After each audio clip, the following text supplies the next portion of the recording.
Welcome to According to Sam, folks. This is episode 345. Thank you for joining me today. Hope you guys have had a good week. Still talking about the brutal murder of Charlie Kirk and the fallout from the murder of Charlie Kirk. We did get some information, more information about the charges that the shooter is being charged with today. Well, not today, earlier this week. So we're going to get into a little bit of that. There's still a lot of questions. There's a lot of conspiracy theories. And quite frankly, I'm not ready to discount, any of these conspiracy theories. I'm not the type of person that just goes with the official story on anything. I don't believe the official story on the Kennedy assassination. I don't believe the official story on the 9/11 terrorist attacks. I don't believe the official story about the Vegas shooting. I mean, we're lied to all the time, and there is a very dark evil that is in this world, and so I don't have any evidence to prove that any of these conspiracies are correct, and quite frankly, some of it is counterintelligence. You have to understand that if this was an intelligence operation, no matter who the intelligence agency is that took part in the murder of Charlie Kirk, if that is the case, then you have to understand that counterintelligence is putting out mis and disinformation to send people down rabbit holes and all this stuff. And there's a lot of that going on. There's a lot of counterintelligence and mis and disinformation that are sending people down, rabbit holes, and probably get into more of this on Monday. But today we're going to get into some of the other fallout in the aftermath of this tragic event that happened last week. And, like I said, the DA in Utah came out with the charges this week. He gave a press conference about Tyler Robinson, who is the accused shooter. And Tyler Robinson is now going to be tried, and the DA is seeking the death penalty. And quite frankly, the reason that I am so apprehensive about buying a lot of these conspiracy theories is I wonder, why would his father take part in a conspiracy? This has to be a very, very elaborate conspiracy if it is a conspiracy theory. Why would this kid, who is facing the death penalty, why would he confess to his parents and say that he did this if this was a grander scheme and narratives? That's something that I am having trouble wrapping my head around. But this started last week when he was first arrested, and they came out and said that he had confessed to his parents and then went and turned himself in. Again, why would his mother, take part in this grand conspiracy if what they're telling us is not true? This is what I'm having trouble wrapping my head around. But there's still a lot of questions. But they came out and they arrested him. They said that he had etched some inscriptions on the bullet casings. One of them said "fascist catch."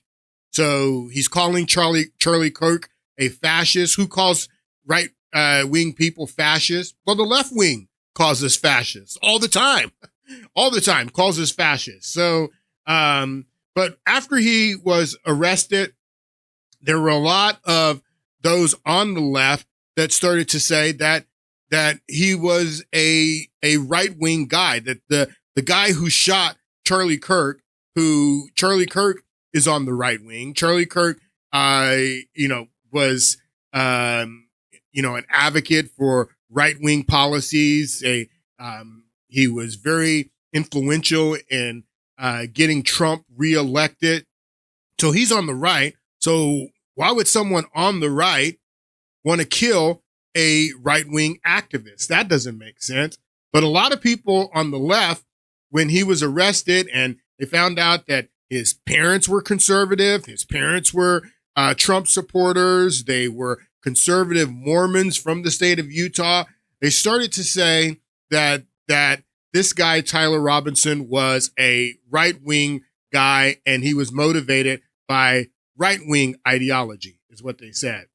And this was a narrative that we heard all over the weekend, beginning on Friday, because he was arrested or turned himself in on Thursday. And then once we learned, who his parents were, that he was raised in a conservative household, then many on the left started to say that he was conservative and that he was motivated by a right-wing ideology, which is just completely ridiculous. Completely ridiculous. But I'm going to play some clips of people on the left espousing that narrative. This is one of the most popular left-wing podcasts. These women from the I've Had It podcast.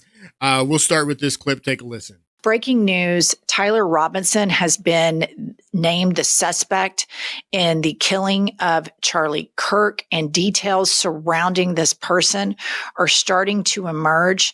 Kylie, put up the first one.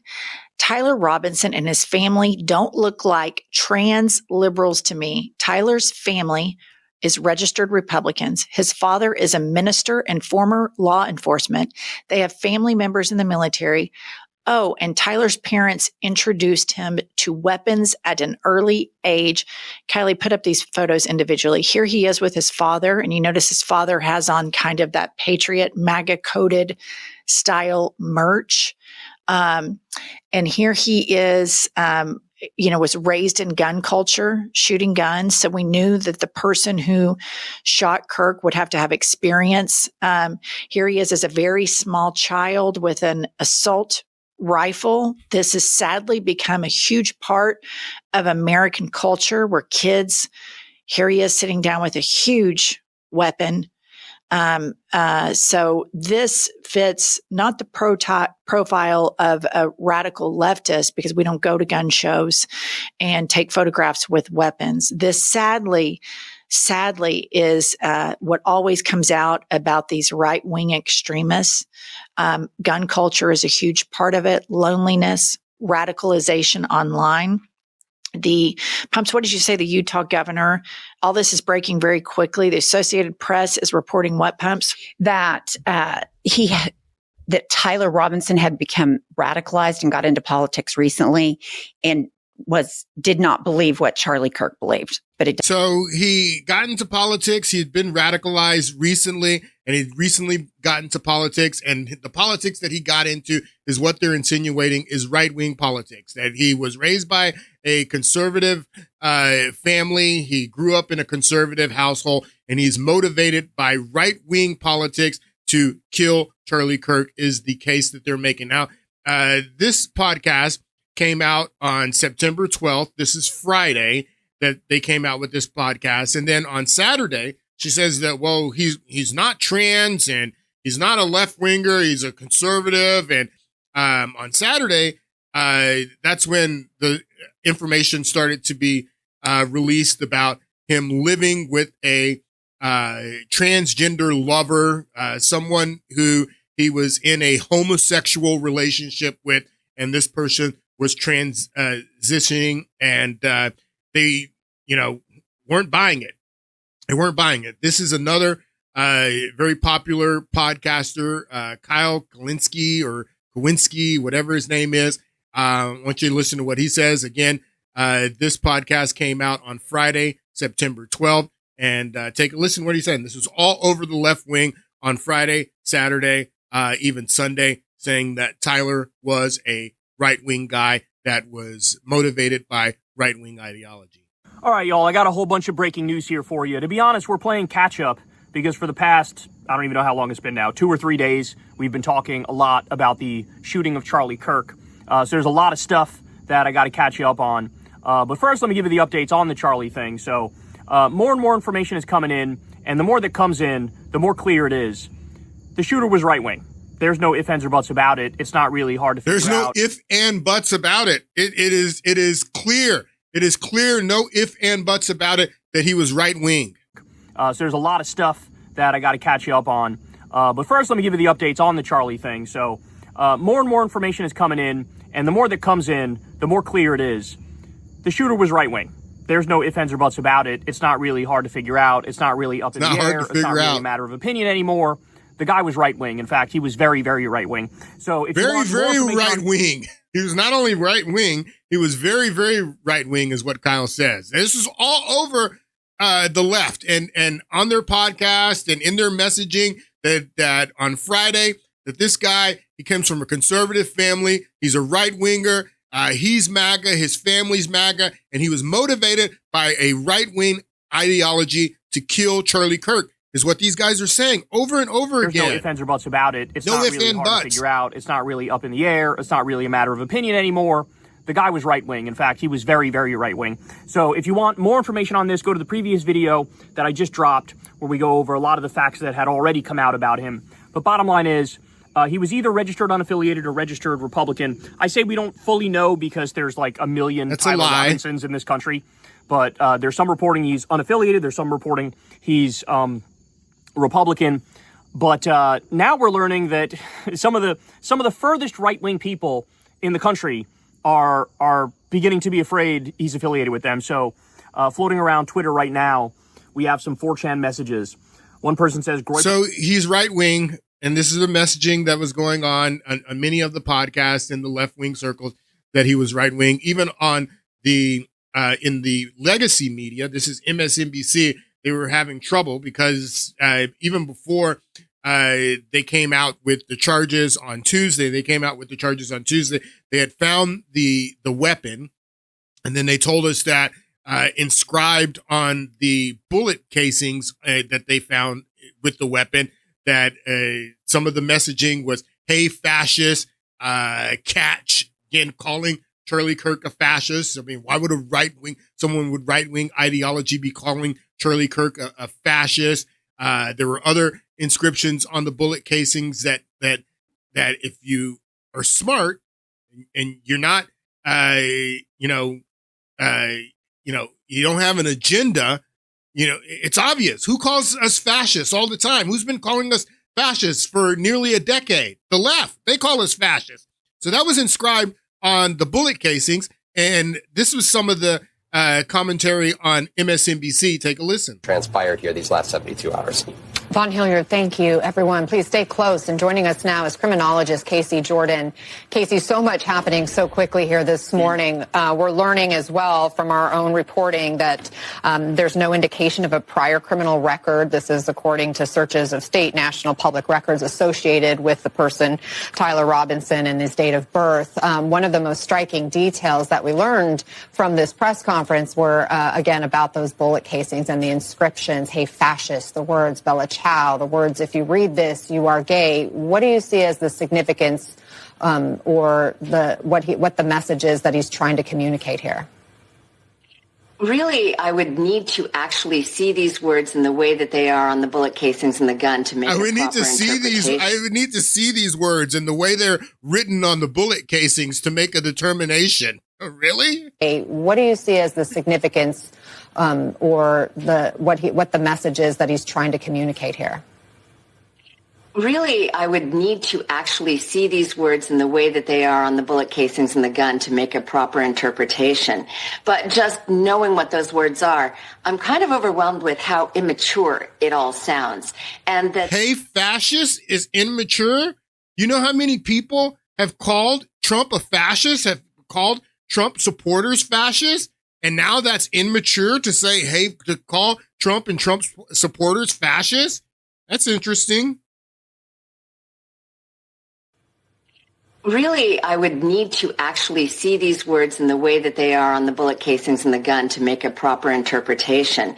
But just knowing what those words are, I'm kind of overwhelmed with how immature it all sounds, and that there is no really chronic theme. I think Brandy really nailed it. You have to make of it what you want, because, it's like sees bulges. If you're reading this, you're gay. Catch this fascist, or hey, fascist, catch. It's like the rantings of a really immature child. Yeah. And we really need to learn a lot more about what was going on in this accused shooter's life when all of this was happening. Yeah, we know a lot more. Was he in a rabbit hole? Did he have no job? Did he have no purpose?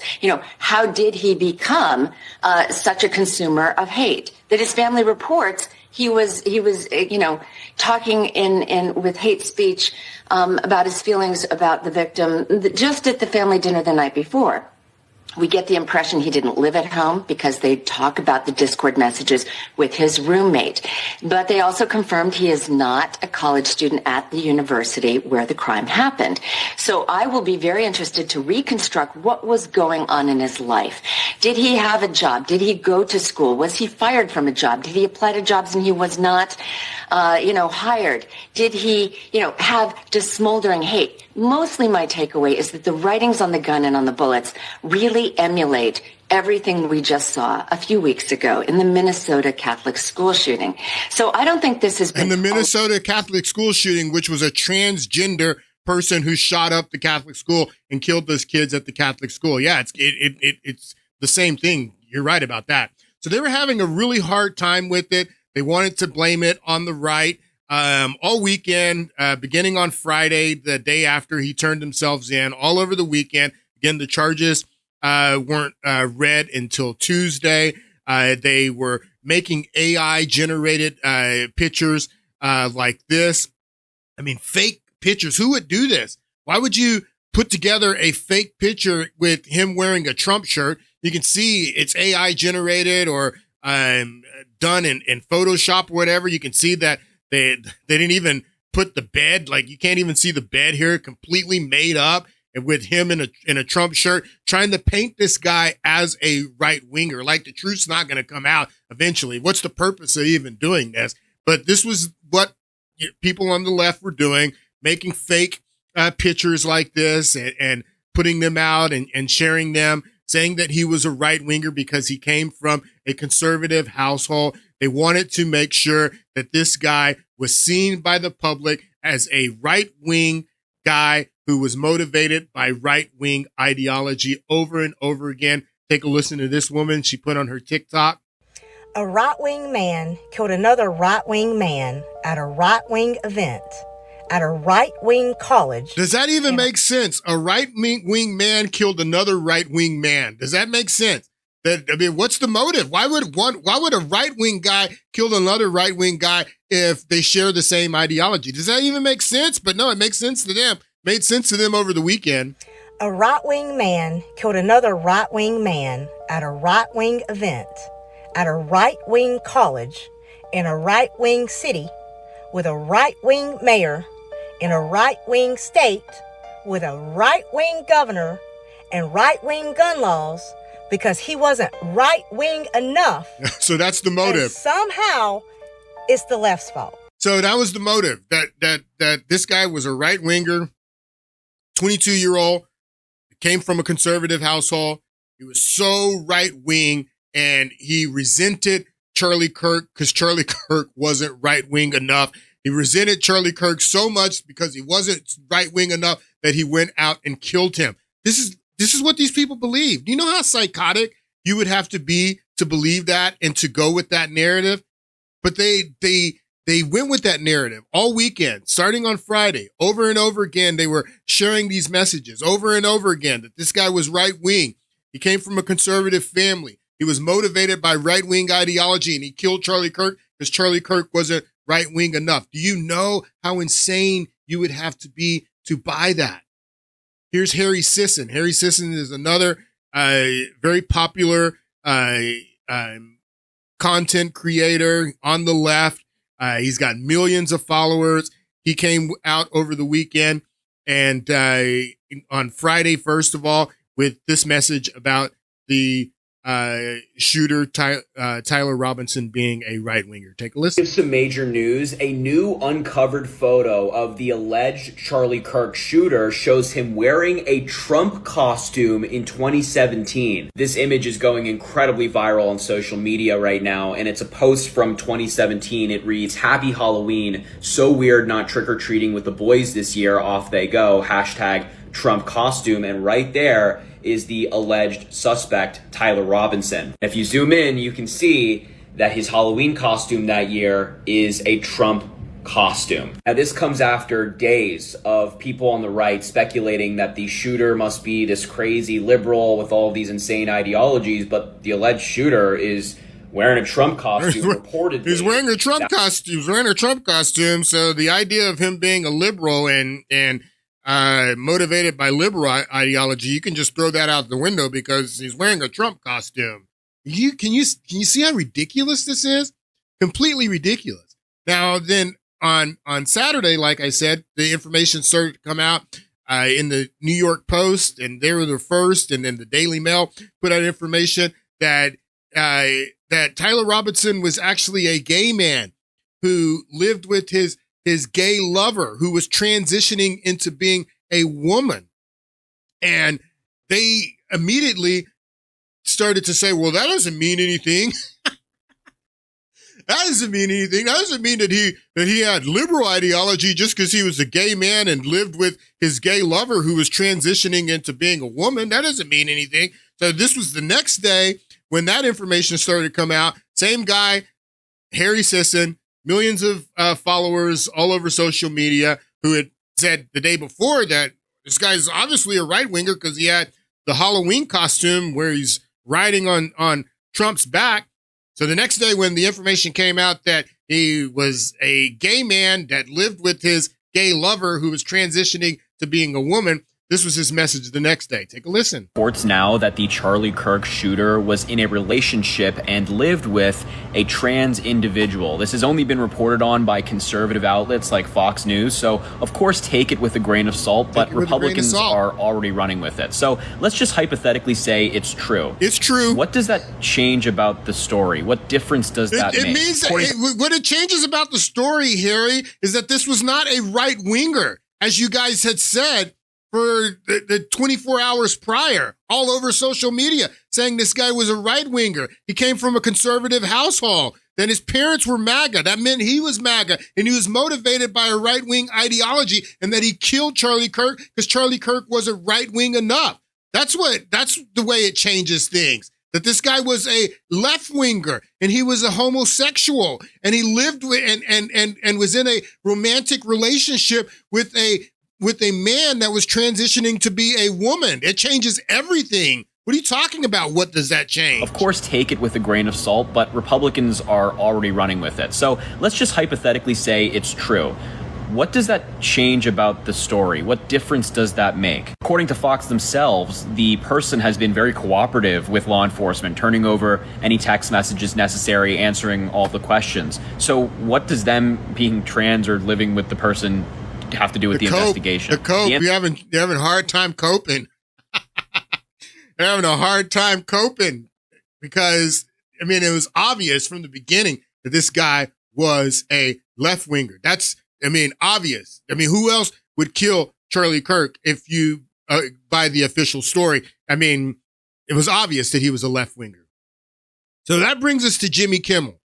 Jimmy Kimmel did his show on Monday night. They don't come out with the charges until Tuesday, the next day. Jimmy Kimmel obviously had been consuming all of this information and more that I just showed you. People speculating that Tyler Robinson was a right winger and that he, because he grew up in a conservative Mormon household, that he was a right winger, he was MAGA, and that he was motivated by right wing ideology that motivated him to go out and kill Charlie Kirk because Charlie Kirk wasn't right wing enough. Completely ridiculous. Jimmy Kimmel goes on his show on Monday night, even though the information had already come out. This guy was in a relationship with a transgender and that he was living with this transgender lover and that he had inscribed on the bullet casings, "Hey, fascist," catch. All of that had already come out. Jimmy Kimmel on Monday night went on his show and he perpetuated the lie that the shooter was a right-winger and motivated by right-wing ideology. Take a listen to Jimmy Kimmel. We hit some new lows over the weekend with the MAGA gang desperately trying to characterize this kid who murdered Charlie Kirk as anything other than one of them and doing everything they can to score political points from it. So the MAGA people is what Jimmy Kimmel says. The MAGA people have been desperately trying to paint Tyler Robinson as anything other than one of them, that he was one of them, that he was MAGA, that he was conservative, and that he was right-wing, and that he killed Charlie Kirk because of a right-wing ideology is what Jimmy Kimmel is saying. What all these other people that I've just been showing you, what they've been saying all weekend is what he said on Monday night, that he was motivated by right-wing ideology.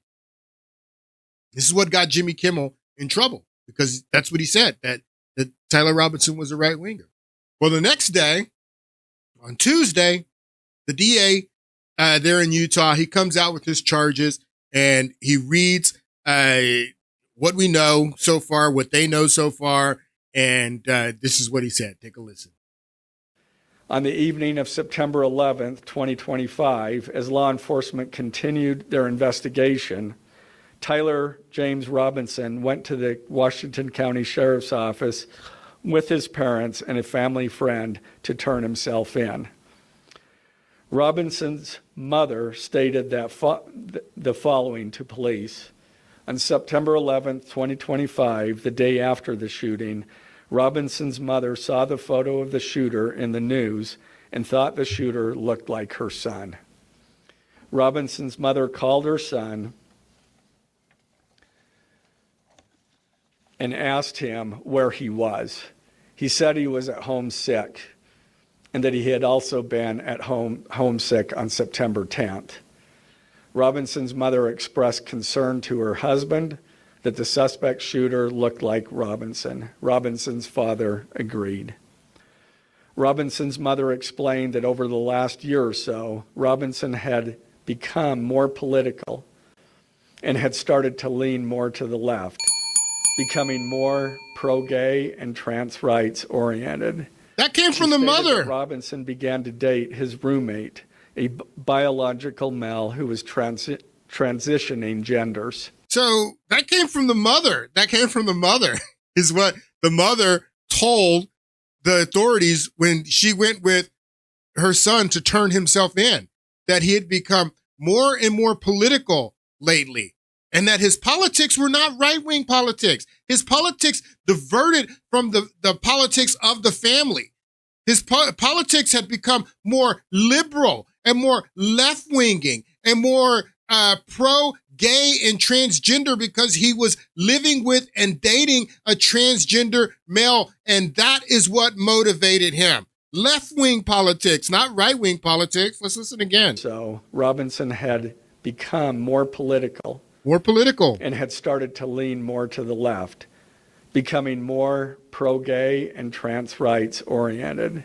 She stated more pro-gay and trans right oriented is what the mother said about her son. More political and had started to lean more to the left, becoming more pro-gay and trans rights oriented. She stated that Robinson began to date his roommate, a biological male who was transitioning genders. This resulted in several discussions with family members, but especially between Robinson and his father, who have very different political views. Robinson and his father had very different political views, is what the DA says. That even though Robinson had grown up in a conservative household and he was raised conservative, and that his parents were conservative and MAGA, that Tyler Robinson had diverted from the family politics and the politics that he was raised with. And he had started adopting more of a left-wing ideology, and he was indoctrinated by the left. No wonder he inscribed, "Hey, fascist, catch," on the bullet casing, because the left wing is who says fascist.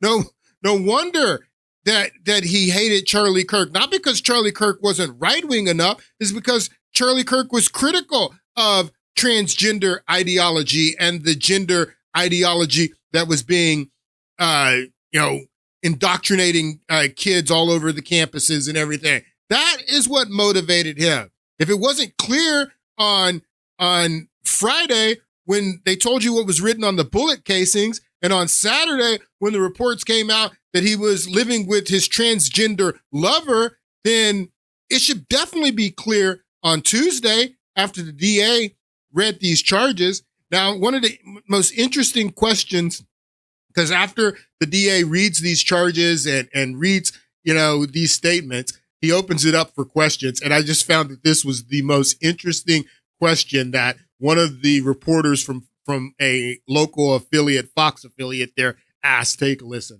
Mr. Gray, Garrett Tenney with Fox News. Do you have any indication that transgender issues played a role in the motivations for this shooter? He says, do you have any indications that transgender issues played a role in the motivation? What are you talking about? Did you not just listen to what he said? He just told you that the mother said that he had started becoming more liberal and more pro-gay and more pro-transgender, and that he was in a relationship with a male that was transitioning. Why would you even ask that question? What a ridiculous question. Really discuss that. Mr. Gray, Garrett Tenney with Fox News. Do you have any indication that transgender issues played a role in the motivations for this shooter? Yeah, we got a lot of indication that transgender issues played a role in the motivation for the killing. Yeah, there's a lot of that. But even after the DA comes out and reads these charges and reads those statements about Tyler Robinson being left-wing and having a left-wing ideology, according to his parents, and that he was living with a gay lover who was transitioning into being a woman, even after that, the media was having a hard time, just like that reporter there that was in the room that heard the DA say all those things about him and say the mother said that he was left wing and that he was, growing more radicalized towards left wing ideology because he was more pro-gay and more transgender. Even after that, the media was having a hard time saying what the motive was. This was a interaction that Scott Jennings gets into with these four women on CNN. Take a listen. Why did I do it? Oh, this is from. Enough of it. So he's reading from the text messages. So there was a text message exchange that the DA reads here in this press conference. A text message exchange that there's a lot of questions about that. I don't necessarily believe that this is a authentic text message exchange. Could be. But I have questions about it just because of the way that they're talking to each other in this text message exchange. But this is what Scott Jennings is referring to when he's reading from that text message exchange here in this segment. Why did I do it? I had enough of his hatred. Some hate can't be negotiated out. So can I ask you? So he has flat. Scott, just explain what you just read. That is the message that the shooter, Tyler Robinson, sent to his roommate. That is what he said. He also engraved the word, "Hey, fascist, catch," on the bullet. For 10 years, we have heard nothing from the left but that Donald Trump is a fascist. His supporters are Nazis, fascists. Authoritarians, destroy the Constitution, but that's bloodbath, so dictator for a day. And he threat to democracy, all of that is what they've been saying for 10 years. And he's been obviously marinating in some kind of information that radicalized him based on what he heard in the air in this country. So does the shooter who assassinated Melissa Hortman, who was a stated Trump supporter, whose roommate said... Are you trying to equate these two things? Does he represent... Can you let me finish my thought, please? Please. We're talking about two people in politics who both... I'm asking you, does that shooter represent the entirety of the MAGA movement? Of course not. I would never argue that. I don't think you would argue that. So why is it acceptable to use this moment to argue that somebody, a sick individual who committed a horrific crime, how do you know he's sick? Is somehow Are you here to argue for his sanity? I'm here to argue. So you're saying that he's insane? So you're already giving him a insanity defense? I mean, shouldn't his lawyer be the one saying that he's insane instead of you on CNN, who's supposed to be objective? You're giving him an insanity defense? I'm asking you, does that shooter represent the entirety of the MAGA movement? Of course not. I would never argue that. I don't think you would argue that. So why is it acceptable to use this moment to argue that somebody, a sick individual who committed a horrific crime, How do you know he's sick? is somehow Are you here to argue for his sanity? I'm here to argue. All I know is what the prosecutor said today. He read very lucid messages from a shooter who was motivated by political hate, who had a plan to get away with it. He did not sound like a deranged person. He sounded like someone who had decided to take it upon himself to rid the world of someone that he hated politically, that he thought that the world would be better off Absolutely. without that. That's different than some deranged lunatic showing up off the street. His actions were horrific, but to assign the specific, hateful, violent, awful actions of somebody on an individual on the right or an individual on the left, I don't know that you're right about what entirety happened in of the Minnesota. political conversation is incredibly dangerous and irresponsible in this Wow, moment. that's what's dangerous. It's not dangerous or irresponsible to call Trump a fascist and his supporters fascists for the past decade, to say that he's Hitler, that he's a threat to democracy, just like Joe Biden said. That's not dangerous. For Scott Jennings to take the supposed words of this killer and read them out and say that he was motivated by what he said he was motivated by, that's what's dangerous. These people are ridiculous. And again, CNN's having a real problem. Even to this day, this is Ted Cruz on with Caitlyn. And again, this was after, this is the 17th. This is the day after, on Wednesday, the day after the DA reads the charges, reads the text messages, tells you what the mother says about her son. Still, the next day on Wednesday, Caitlyn doesn't know what the motive is. She's having a hard time saying what the motive is. You said a lot there, and we don't have a motive yet. We don't know. We don't have a motive yet. We don't have a motive yet. Ted Cruz hears that and he jumps down her throat. What are you talking about? We don't have a motive yet. Of course we have a motive. What are you talking about? The DA just read the motive yesterday. What are you talking about? You said a lot there, and we don't have a motive yet. We don't know yet. We're waiting. Obviously, we've heard what the governor's had to say, what the FBI director said today. Come on, we don't have a motive yet. We know we don't have a motive yet. What's really? happening with really? That's CNN's position. I mean, from law enforcement, he just happened Senator. to fire the gun in celebration. You can't tell the motive. Senator, that's not what I said. And I said law enforcement hasn't laid out a direct motive. They've laid out a lot of evidence here of these. They've laid out a lot of evidence, but they haven't laid out a direct motive. What is wrong with these people? They're having a hard time because it's coming out now that all weekend and what they said about this guy being a right winger, what Jimmy Kimmel said on his show on Monday night about him being a right winger. Now it's evident that that is not true, and they're having a hard time with that. They don't want to admit what the motive is, but she knows what the motive is. She's not stupid. She knows what the motive is. How could you not know what the motive is? Montel Williams was on CNN on the Abby Phillips show, and he knows what the motive is. He comes out with his own theory about the motive, which I am just blown away that Kamala Harris's ex-boyfriend, Montel Williams, he fixed his mouth to say what he says here about the real motive. The real motive is not that he was a left-wing guy who was indoctrinated by left-wing ideology and that he had heard those on the left in power, in government, saying over and over again that Trump's a fascist, his supporters are fascists, he's leading a fascist movement, he's Hitler, all that stuff. That's not what motivated him. Montel Williams has a different theory about the motivation, and if you haven't heard it, man, this is a doozy. Take a listen. There are people who are trying to pigeonhole this as a leftist thing and a right thing, and what we're really talking about, hear me because I'm going to throw you when I say this. Yeah, you're going to throw me. We're talking about a love-torn child.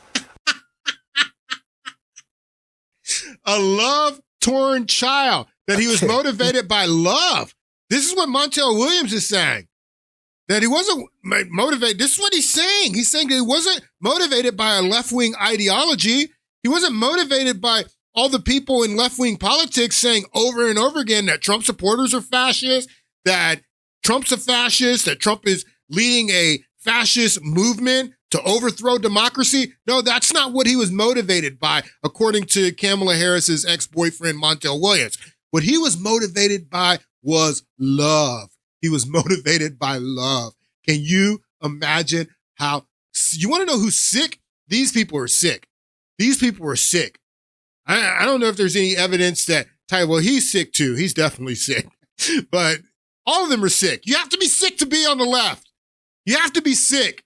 You have to be brain dead to be united with those people. And so many people are realizing it and their eyes are being opened. But no, he wasn't motivated by left-wing ideology. He wasn't motivated by hate. Montel Williams says he was motivated by love. There are people who are trying to pigeonhole this as a leftist thing and a right thing.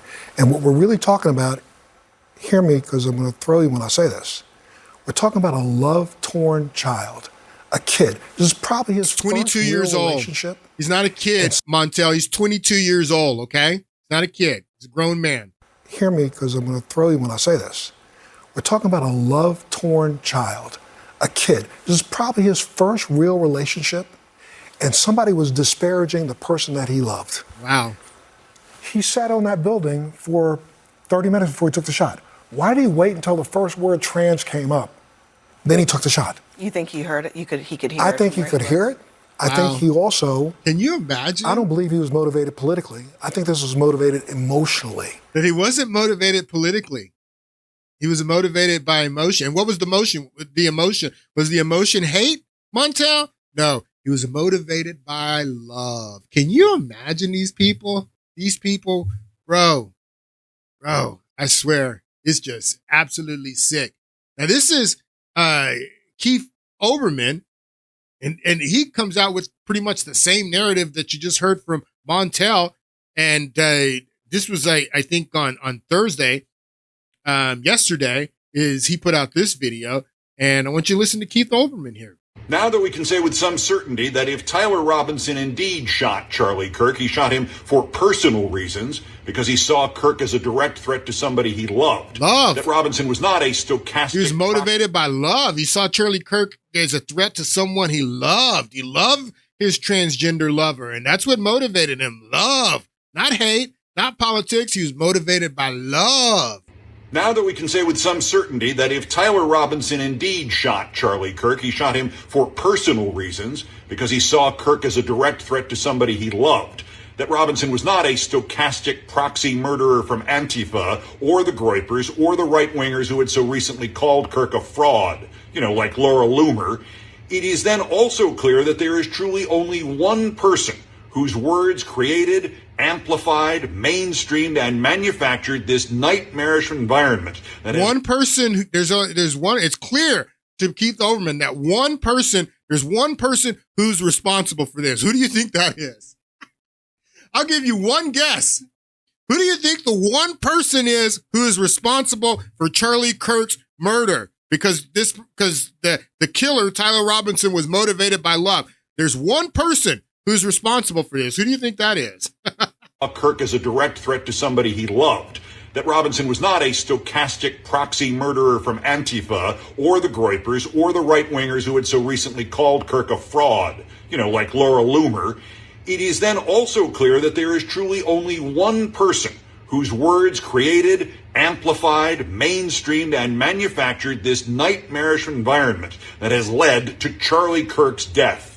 The leading threat in this country, in this moment, to the safety and the lives of conservatives and Republicans and MAGA commentators and politicians and civilians is not George Soros, and it's not Antifa, and it's not a Democrat, nor a liberal, nor a socialist, nor an immigrant, nor a transgendered person. The leading threat in this country, in this moment, is who? Who do you guys think it is? Who do you guys think the leading person is? Who's responsible? Who's responsible? According to Keith Olbermann, this kid was motivated by love, is what he says. Just like Montel Williams said, he's motivated by love. And the person who's responsible, the single most person who's responsible, the one individual who's responsible for Charlie Kirk's death, who do you think that is? Who is that? Who's that? Listen. Politicians and civilians is not George Soros, and it's not Antifa, and it's not a Democrat, nor a liberal, nor a socialist, nor an immigrant, nor a transgendered person. The leading threat in this country, in this moment, to the safety and the lives of conservatives and Republicans and MAGA is Donald Trump. The individual who's done the most to put the lives and welfare of all of us directly, and also by his perverted lead and demonic inspiration of others, is Donald Trump. Donald Trump's responsible. Donald Trump's responsible for Charlie Kirk being dead, according to Keith Olbermann. These people are sick. Very sick people. Very sick people on the left. Now, there was a lot of cope with the people online celebrating. There was a lot of they were having a lot of people on the left were having a lot of problems coping with the fact that there were so many people, just like I showed you a few of them, just a very small percentage of the people online celebrating I showed in my last podcast. I would say that there were hundreds of people posting videos of them celebrating the murder of Charlie Kirk. Hundreds of them. I mean, some of the most disgusting people that I've ever seen in my life posting videos, posting them on TikTok, posting them on other social media platforms of them laughing, or the blood gushing out of his neck, making T-shirts of the blood gushing out of his neck, saying, protect your neck, debate this. Many people celebrating. But on the media, they're trying to gaslight you and say that nobody's celebrating. So this is another thing they were having problem coping with, is the fact that all these people on the left were celebrating. And this woman on MSNBC says, no, nobody's celebrating. That's what she says. I think if you look across media generally, you have seen a lot of people trying to grapple with Charlie Kirk's legacy and what that is as a right-wing agitator and as a provocateur and as, a strategist and the most important GOP figure besides Donald Trump, arguably ever.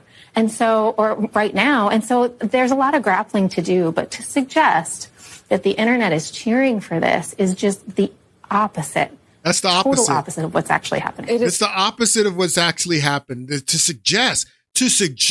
even suggest that people are celebrating this, to suggest, what are you talking about, lady? They're making T-shirts.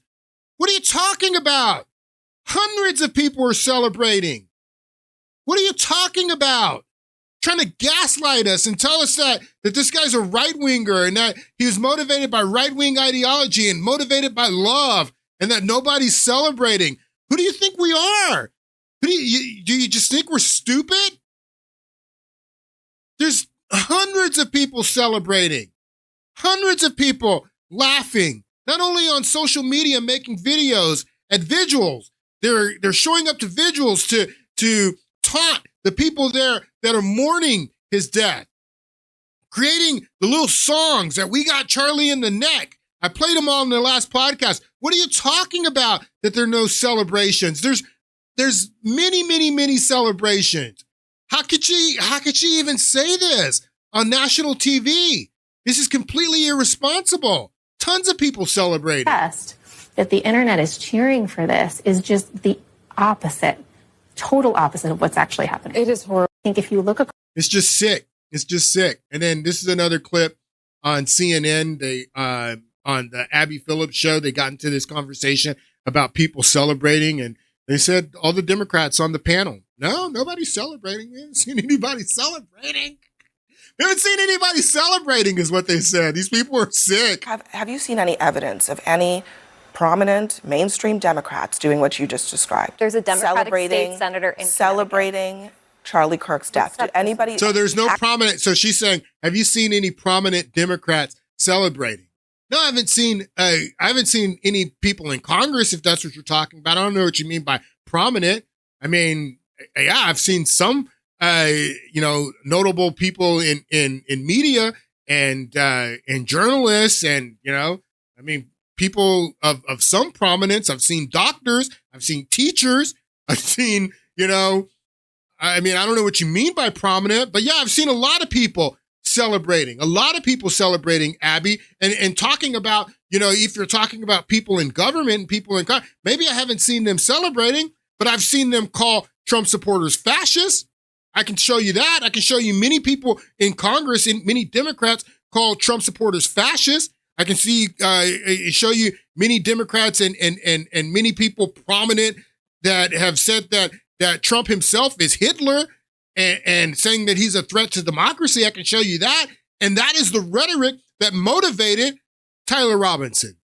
So maybe I haven't seen these prominent, I don't know what you mean by prominent Democrats celebrating. I've seen many, many, many people celebrating, hundreds of people celebrating, doctors, teachers, people in other healthcare positions, nurses. I've seen many of them celebrating. But if you're talking about people in government, people in Congress and like that, no, I haven't seen them celebrating, but I've seen many of them use the rhetoric that motivated the killer, calling Trump supporters fascists, calling Trump fascist, calling Trump Hitler, saying he's a threat to democracy. I've definitely seen that. And I've seen many, many, many, many people celebrating, making T-shirts.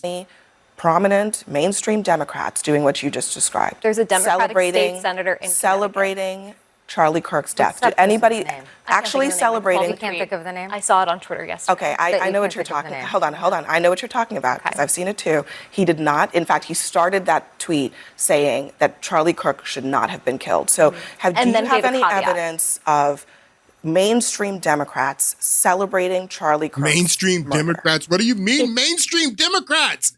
What does that mean, mainstream Democrats? Yes, I've seen tons of Democrats, tons of Joe Biden's voters, tons of Kamala Harris voters celebrating.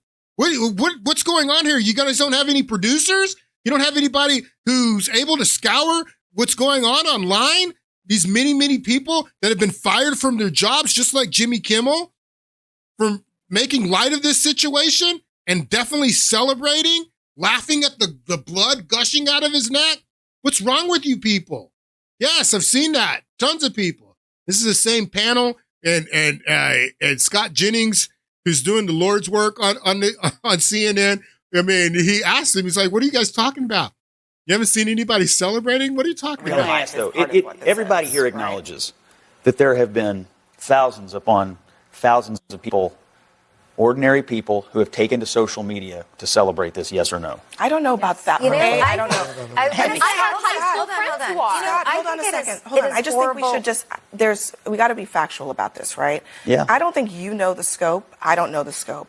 But I do think that we have to distinguish between random people in the world and something that is a dominant issue. Because the person who shot Charlie Kirk was a random person. That's exactly right, Scott. That's exactly right. She's saying that we have to distinguish between prominent. That's again, there were prominent Democrats, mainstream Democrats is what she said. We have to distinguish between them and random people. And he says, what are you talking about? The guy who killed Charlie Kirk was just a random person who was motivated by your rhetoric, who was motivated by the rhetoric of these prominent Democrats.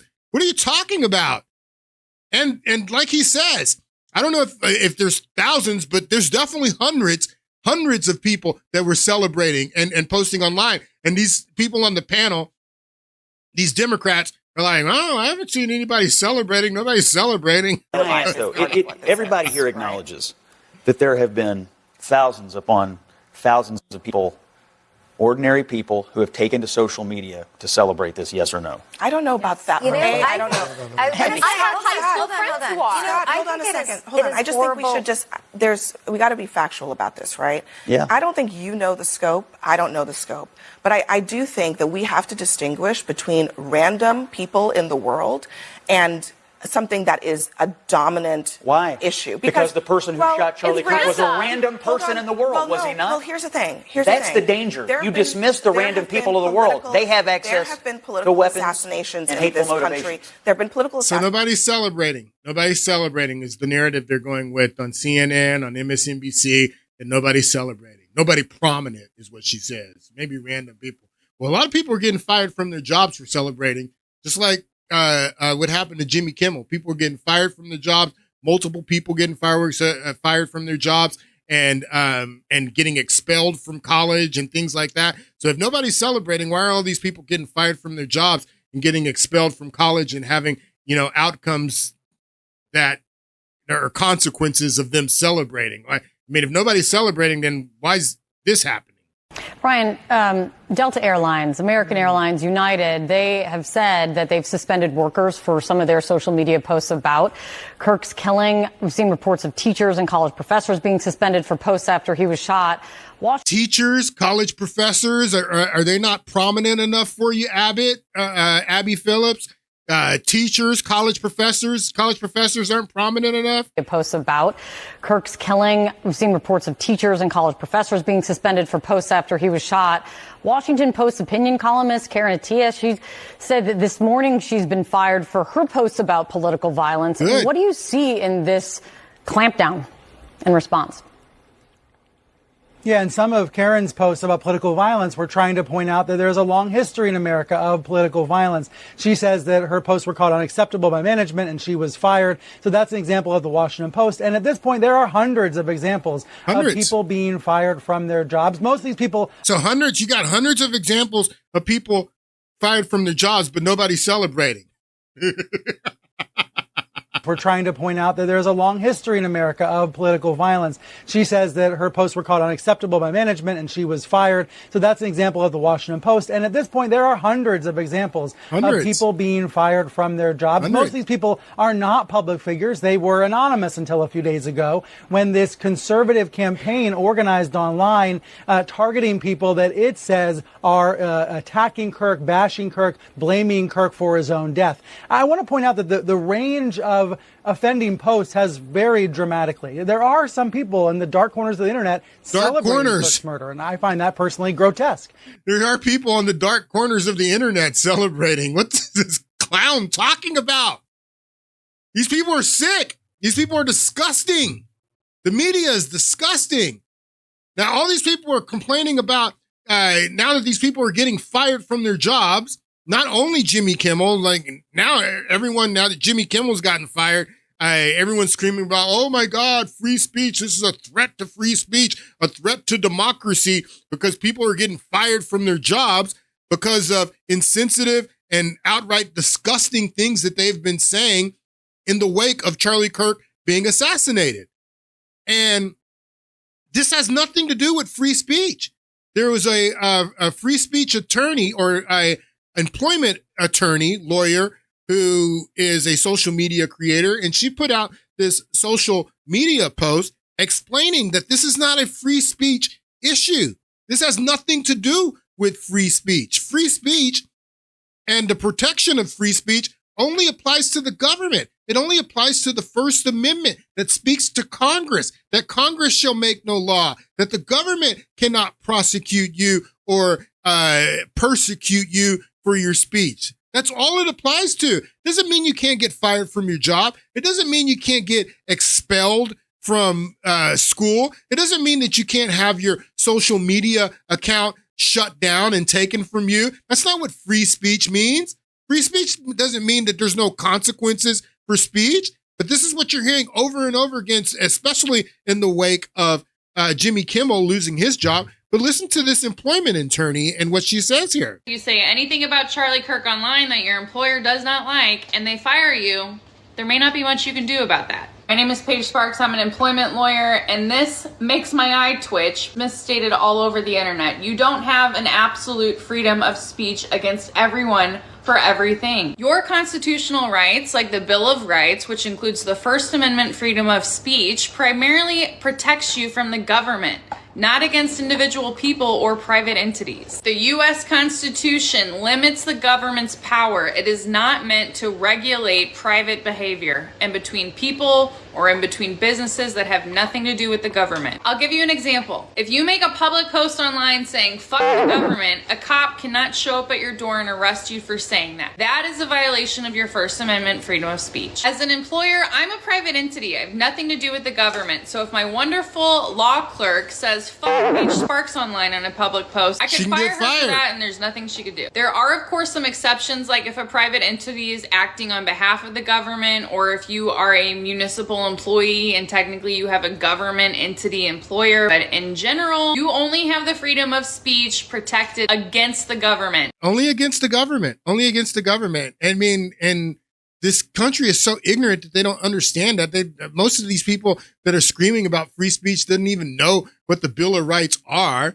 I mean, even the minority leader in the Senate is having trouble grasping that concept that you don't have the freedom of speech to be protected from getting fired by your employer.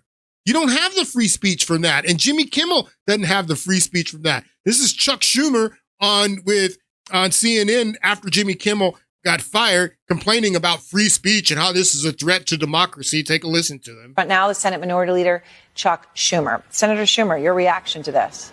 It is outrageous. It's a page right out of Xi's playbook. This is just despicable, disgusting, and against democratic values. Trump and his allies seem to want to shut down speech that they don't like to hear. Trump is shutting down speech. That is not what democracies do. That is what autocracies do. So Trump fired Jimmy Kimmel. He didn't get fired by Disney. He got fired by Trump. Is the accusation that the minority leader in the Senate, this guy is in Congress. He's been in Congress for years. He should know that free speech does not protect you from getting fired from your job. This is what he said. This was Chuck Schumer, the same person saying that Fox News needs to fire Tucker Carlson. He's in the government. He's telling Fox News that you need to fire Tucker Carlson. Listen to Chuck Schumer here. Rupert Murdoch, who has admitted they were lies and said he regretted it, has a special obligation to stop Tucker Carlson from going on tonight now that he's seen how he has perverted and slimed the truth. This is, and at this time, I think he was the majority leader in the Senate, that he's saying to Rupert Murdoch, who is a private entity, private owner of Fox Corp, saying that you need to stop Tucker Carlson from going on tonight. But this isn't, what he's doing here is not a violation of free speech, but what the Trump administration did is, you see how hypocritical these people are? You see how hypocritical these people are? These people, during the, this is Mark Zuckerberg talking about how he was pressured by the Biden administration to censor posts, to censor and to remove accounts on Facebook, on his Meta platforms, of people that were questioning the COVID vaccine after the COVID vaccine started to be distributed. Take a listen to Mark Zuckerberg here. But this isn't a violation of free speech? So at the beginning, it kind of seemed like, okay, we should give a little bit of deference to the government and the health authorities on how we should play this. But when it went from, 2 weeks to flatten the curve to, in the beginning, it was like, okay, there aren't enough masks. Masks aren't that important. To then it's like, oh, no, you have to wear a mask. And, everything was shifting around.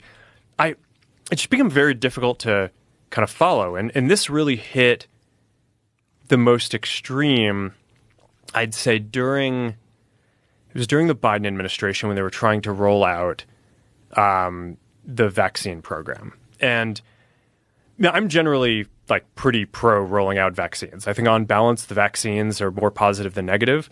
But I think that while they're trying to push that program, they also tried to censor anyone who is basically arguing against it. And they pushed us super hard. They pushed us super hard. They pushed us super hard to censor information about the vaccine, the Biden administration. That's not a violation of free speech? That's not a violation of free speech? They pushed us super hard to take down things that were honestly censor were true, right? I mean, they basically that were honestly true is what Zuckerberg said. They forced us to remove things off of our platform that were true, to censor information that was true. The Biden administration. This is not a violation of free speech? Just super hard to take down things that were honestly were true, right? I mean, they basically pushed us and said, anything that says that vaccines might have side effects, you basically need to take down. Take it down. And I was just like, well, we're not going to do that. We're clearly not going to do that. I mean, that is kind of inarguably true. Who is they? Who's telling you to take down things that it was that talk about vaccine side effects? It was people in the Biden administration. People in the Biden administration forcing us to censor information about the vaccine. That's not a violation of free speech, but the FCC chair saying that, these companies need to act, and then Jimmy Kimmel getting fired by a private corporation. That's a violation of free speech. The entire reason that Elon Musk ended up purchasing Twitter is because of the violations of free speech on the platform, that they censored information before the 2020 election. News stories from news outlets like the New York Post that was founded by Alexander Hamilton. The New York Post wrote a story about Hunter Biden's laptop. They deleted anyone who shared that story about Hunter Biden's laptop ahead of the 2020 election. Likely had a impact on the outcome of the election. Here's Mark Zuckerberg again saying that the FBI during that time forced Facebook and his Meta platforms to censor information about Hunter Biden's laptop. This is not a violation of free speech. The background here is the FBI, I think, basically came to us. The FBI came to us. The FBI came to us. Is the FBI, I think, basically came to us. Some folks on our team. It was like, hey, just so you know, like, you should be on high alert. There was we thought that there was a lot of Russian propaganda in the 2016 election. We have it on notice that basically there's about to be some kind of dump of that's similar to that. The background. So that's not a violation. That's not. And then so when Elon Musk comes in, he brings in Matt Taibbi. He brings in what's his name, Michael Schellenberg, and he gives them access to all of the Twitter files. They show that the FBI was forcing Twitter, forcing Meta to censor information about Hunter Biden's laptop, all this stuff. But that's not a violation of free speech. These people are hypocrites, absolute hypocrites, disgusting hypocrites. And we're going to get back into this on the next podcast. I have a lot that I still want to share with you guys. I hope you have a great weekend, and I'll see you on Monday.